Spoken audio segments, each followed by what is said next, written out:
जय जोहार संगवारी हो। मैं नुतेश कुमार साहू एक बार पुनः हमारे चैनल में आप जम्मो भावी शिक्षक मन के हार्दिक स्वागत करत हन। तो संगवारी हो, हमारे चैनल में बाल विकास के सीरीज चलत है, जेमा हमन आप मन बर बहुत ही इंपॉर्टेंट वीडियो लाथन और वो वीडियो में भारत में आयोजित जितना भी टीटी है ओकर इंपॉर्टेंट प्रश्न ला शामिल करथन। तो संगवारी हो, उस सीरीज ला और आगे बढ़ाते हुए एक बार फिर आप मन बर धमाकेदार वीडियो हमन लेकर प्रस्तुत हो चुके हैं। तो संगवारी हो, आज के वीडियो में पढ़बो हमन बुद्धि लब्धि के बारे में, ओकर सूत्र घलो देखबो, साथ ही साथ ओकर से संबंधित कुछ क्वेश्चन भी करबो। तो चलो संगवारी हो, शुरू करथन आज के धमाकेदार वीडियो।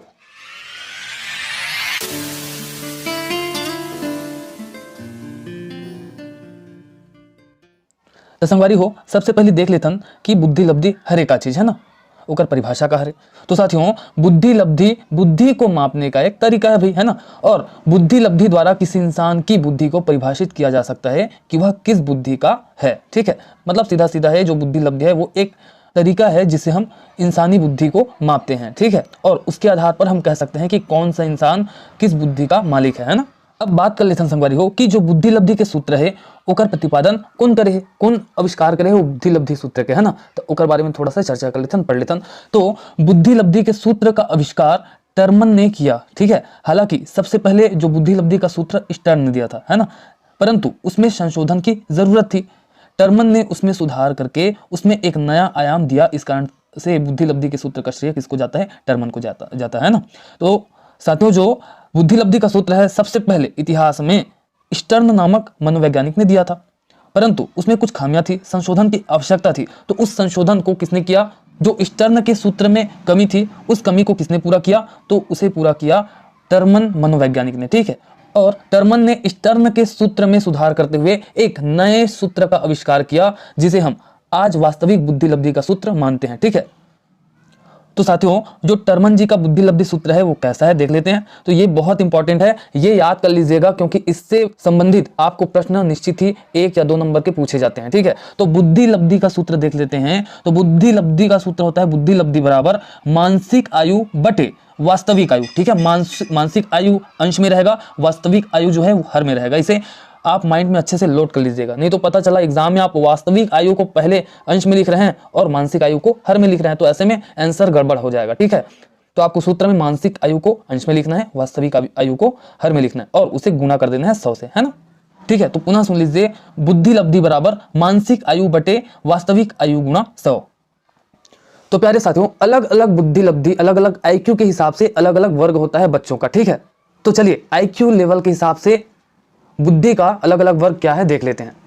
तो प्यारे साथियों, यदि IQ लेवल अर्थात जो बुद्धि लब्धि है 140 से ऊपर होता है तो ऐसे में उस बुद्धि को क्या कहेंगे? प्रतिभाशाली बुद्धि, है ना। यदि किसी बच्चे का 140 से ऊपर IQ है तो निश्चित ही उस बच्चे को हम प्रतिभाशाली कहेंगे, है ना। यदि IQ लेवल आपका 120 से 140 के बीच में है तो उसे प्रखर या फिर उत्कृष्ट बुद्धि कहेंगे, है ना। यदि IQ लेवल 110 से 120 है तो उसे श्रेष्ठ बुद्धि कहा जाएगा। और यदि IQ लेवल 90 से 110 है तो उसे सामान्य या फिर औसत बुद्धि कहा जाएगा। यदि IQ लेवल 80 से 90 है तो उसे मंद बुद्धि कहा जाएगा। और यदि IQ लेवल 70 से 80 है तो उसे क्षीण बुद्धि कहा जाएगा।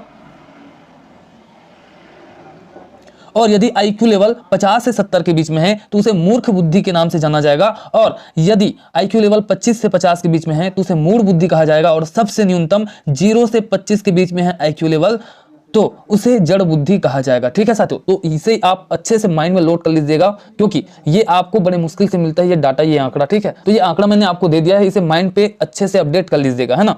क्योंकि आपको क्वेश्चन पूछा जाता है कि यदि किसी बच्चे का IQ लेवल इतना से इतना है तो वो किस प्रकार के बुद्धि वर्ग का बालक है ना। मान लो एक क्वेश्चन ऐसे बन जाए कि किसी बच्चे का, मान लो आपको एक प्रश्न दे दिया जाता है कि किसी बच्चे का जो बुद्धि लब्धि है वो 90 से 110 है तो वो किस बुद्धि वर्ग के अंतर्गत आएगा वो बालक, ये आपको पूछा जाएगा। तो ऑप्शन आपको दे दिया रहेगा 4, तो उसमें से आप क्या सिलेक्ट करेंगे? सामान्य या फिर औसत बुद्धि वर्ग, है ना।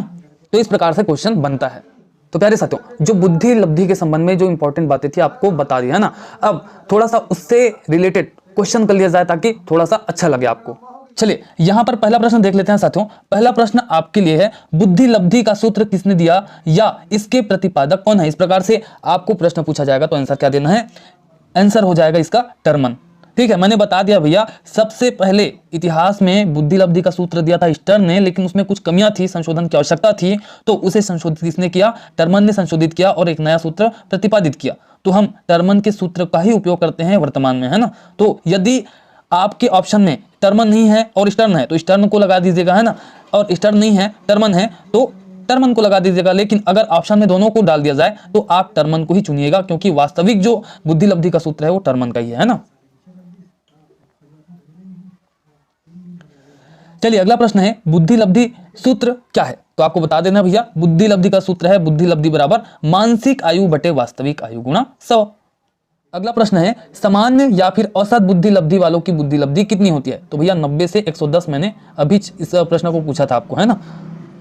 तो देख लीजिए उत्तर हो जाएगा 90 से 110, है ना। चलिए अगला प्रश्न देख लेते हैं, यदि राजू की मानसिक आयु 12 और वास्तविक आयु 10 है तो उसकी बुद्धि लब्धि कितनी होगी, है ना। तो इसका आंसर हो जाएगा भैया 120 हो जाएगा। करके देखते हैं।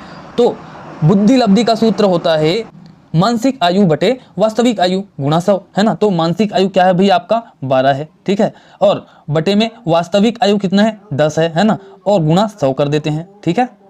तो 1 0 कैंसल, 1 0 कैंसल, तो 10 12 120, तो 120 आपका आंसर हो जाएगा, ठीक है। चलिए अगला प्रश्न है साथियों, यदि किसी बच्चे का आईक्यू लेवल बुद्धि लब्धि 0 से 25 के बीच में है तो वो किस बुद्धि के कहलाएंगे? तो वो बच्चे कहलाएंगे जड़ बुद्धि वाले बच्चे, है ना। तो ठीक है संगवारी हो, एक छोटे से वीडियो लेकिन बहुत इंपॉर्टेंट वीडियो रही आप मन पर। यदि वीडियो आप मतलब पसंद आई सही तो हमारे वीडियो ला लाइक जरूर करूँ। अभी तक हमारे चैनल ला सब्सक्राइब नहीं करे हो तो सब्सक्राइब खलो कर देहू। और ये वीडियो कैसे लगी जरूर कमेंट के माध्यम से बताया करो, जब आप मन बताते हो ना तो मोला बने लगते हैं। तो ठीक है संगवारी हो, आज की वीडियो में बस अतरी है, मिलते हैं अगले वीडियो में, तब तक के लिए जय हिंद, जय जोहार, जय छत्तीसगढ़। तो संगवारी हो, हमारे प्रीवियस वीडियो ला आप मन नहीं देखे हो तो कोई दिक्कत नहीं है, आप मन जाओ हमारे चैनल में और प्ले लिस्ट ला टैप करो, और प्ले लिस्ट में बने हवा एक फोल्डर जेकर नाम है बाल विकास छत्तीसगढ़ टीटी 2021, और ये में कुल 10 वीडियो डल के संगवारी हो। तो आप मन 10 वीडियो के लाभ उठा सकत हो, देख सकत हो, या फिर संगवारी हो आप मन डिस्क्रिप्शन बॉक्स वाला चेक कर सकत हो, वहाँ पे मैं लिंक छोड़ दूँ, लिंक के माध्यम से सीधा ही प्ले लिस्ट और वीडियो तक पहुँच सकता हो, वो आनंद ले सकते हो वीडियो मन के। तो प्ले लिस्ट में है संगवारी हो 1 नंबर, 2 नंबर, 3 नंबर, 4, 5, 6, 7, 8, 9 और ये 10, तो 10 वीडियो बाल विकास के डल गए, आप मन देख सकते हो, ठीक है।